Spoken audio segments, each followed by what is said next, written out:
welcome to the correspondent.pk. I am Ayesha सदीका और आज हम बात करने वाले हैं रशिया और यूरोपियन रिलेशंस की।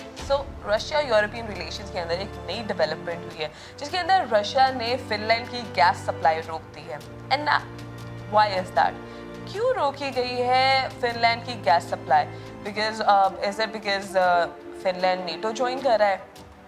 No, it is because Russia ने सिंस रशिया यूक्रेन का कॉन्फ्लिक्ट स्टार्ट हुआ है तब से, because Russia is the main exporter of gas to the entire Europe, तो उससे ये डिमांड रखी बिकॉज यूरोप रशिया के ऊपर काफ़ी ज़्यादा सैंक्शंस लगा रहा था, तो उन सैंक्शंस को काउंटर करने के लिए, उन सैंक्शन से एक कदम ऊपर रहने के लिए रशिया ने ये डिसीजन लिया कि वो जो भी गैस एक्सपोर्ट करेगा यूरोपियन कंट्रीज़ को उसकी पेमेंट वो रबल्स में रहेगा, which is the currency of Russia. So उसकी करेंसी उसने कर दी रबल्स में, बट इनिशियली ऑब्वियसली वो पेमेंट्स लेता था यूरोज़ में या डॉलर्स में।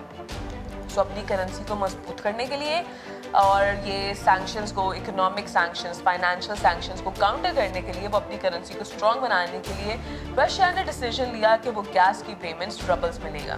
बट व्हाट हैपेंड वाज कि सम कंट्रीज ऑब्वियसली जो कि ज़्यादातर गैस पर रिलाई नहीं करते, जिनकी एनर्जी सोर्स गैस के ऊपर बहुत कम है, दे रिफ्यूज, जिनका ऑब्वियसली रिलायंस बहुत ज़्यादा है, दे एग्रीड। बट इसके साथ ही साथ 4 countries in Europe has so far agreed to pay the gas in rubles. But many countries obviously refused, उन्होंने यहाँ पे US का सहारा लिया। So even Finland has refused कि वो पे नहीं करेगा रबल्स में रशिया को। पहले उसने डिसीजन लिया कि वो नेटो ज्वाइन करेगा, obviously angering Russia, and now it has declared कि वो रबल्स में भी पेमेंट नहीं करेगा। So रशिया के जो गैसप्रोम कंपनी है जो कि गैस सप्लाई करती है, उसने डिसीजन किया है कि वो गैस की सप्लाई रोक रहा है। सो फिनलैंड ओनली डिपेंड्स, उसकी जो एनर्जी सप्लाई है वो 5% डिपेंड करती है गैस के ऊपर, और उस गैस के लिए बैकअप प्लान उसके पास ये है कि यूएस की एक्सेलरेट एनर्जी कंपनी है, that will be providing Finland with gas. But यहाँ पे क्वेश्चन ये अराइज होता है कि obviously that gas will be expensive. जो गैस वो रशिया से आती है, रशिया तो उसका नेबर है, लैंड से डायरेक्ट उनको पाइपलाइन बिछी थी जहाँ से डायरेक्ट सप्लाई मिल जाती थी। But getting gas from US is a long route, पूरे समंदर, एक इतना बड़ा ओशन है अटलांटिक बीच में, जहाँ से ट्रैवल करके गैस आएगी एंड देन फिर all the way to Finland and other European regions. So the gas that Europe is now going to get is going to be very expensive.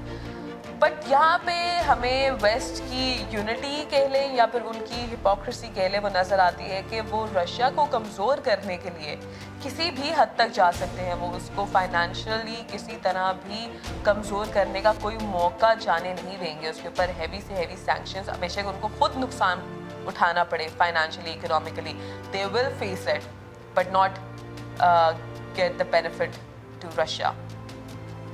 Europe ने finally decide किया। इसी तरह last week Bulgaria और Poland का भी gas supply due to the same reason बंद कर दिया गया था, because they also refuse to pay in रबल्स। और यूरोपियन यूनियन की तरफ से ये अनाउंसमेंट आई गई कि no European country, no EU country should be buying Russian gas in roubles, या तो यूरोस में या फिर डॉलर्स में। अगर वो नहीं तो they should stop their supply. So let's see what will happen, because so far अभी तक रशिया की गैस की सप्लाई कुछ यूरोपियन कंट्रीज को जा रही है। So will the unity stay? Will all the European countries make this unanimous decision कि वो गैस की सप्लाई रशिया से रोक दें, because Russia is not going to back down, वो रबल्स में ही लेगा पेमेंट, और अगर नहीं दी तो it will find some other country to provide the gas.